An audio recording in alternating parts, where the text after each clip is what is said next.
right. Hi, everyone. Great to see you here this morning. We are here to talk about the Prime Minister's announcement this morning that Canada will be imposing tariffs on Chinese EVs, on Chinese steel and aluminum, that we will be changing our EV incentive program in line with those tariffs, and that we will be launching a very fast 30-day consultation on batteries, battery parts, semiconductors, critical minerals and metals, and solar panels. Yeah, let me just say briefly, first of all, good morning. It's nice to be with you all, to be back. Listen, we're acting to protect our workers, to protect our industry, to protect, obviously, the generational investments that we have seen coming in our country. In order to thrive, we need to have, as Minister Freeland said, protection, but also we need to have a striving steel and aluminum industry in Canada. So today I think it's really good news. It's good news for workers, good news for industry, and I think good news for Canadians, because that's what they expect from us. Thanks. Really good to see everyone today. I just want to say thank you to all of those that we talked to over the last short little while to arrive at the government's decision. So to those that are part of auto parts, certainly the automobile industry, many of the workers, and of course those in the steel and aluminum industries, I want to thank everyone who's given us very, very excellent input to help us arrive at where we are today and the decision to impose the tariffs as we've taken the decision to do. Ministers, Kate McKenna from CBC. If you could answer this question in both English and French, that would be great. Have you communicated with China about these tariffs, and how are you preparing for potential retaliatory measures?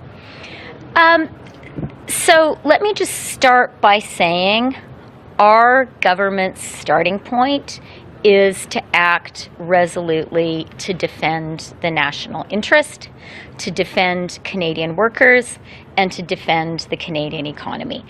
That's our starting point. And as Mary said, we spent the summer speaking in great detail with the leading stakeholders. So I met with car parts sector, car manufacturers, steel industry, aluminum industry, critical minerals and metals, and labor.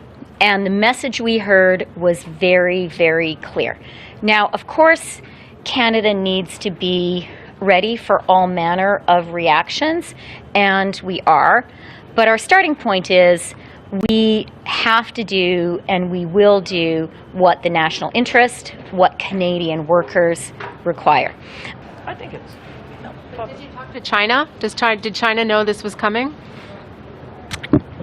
Of course, Canada believes also in having open, frank, and candid conversations, and that is what we have been doing.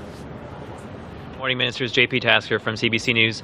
On the EV announcement, you probably know some climate activists are opposed to these sort of tariffs because they just want to get people into cheap EVs. They don't really care where they come from, and that cheap BYD vehicles might be a good thing for our climate goals and emissions in this country. What's your message to those who say these tariffs will actually have a detrimental effect on the adoption of EVs in this country? So I'll start. My colleagues may want to continue. My reply is very clear and very categorical. We have a very thought-through rationale for imposing these tariffs, something that we have been discussing a lot among colleagues and most importantly with Canadians over the summer. The reality is China has an intentional state-directed policy of overcapacity and oversupply designed to cripple our own industries. Talk to the steel sector, talk to the aluminum sector to understand how effective that has already been. And we simply will not allow that to happen to our EV sector, which is showing such promise and in which we have invested so effectively. Now, it's also really important to remember what is this Chinese policy of oversupply and overcapacity built on? You know what it's built on? It is built on abysmal labor standards, and it is built on abysmal environmental standards. We are not going to build Canadian policy based on abuses of workers in China and based on pollution in China. So that is really our reply.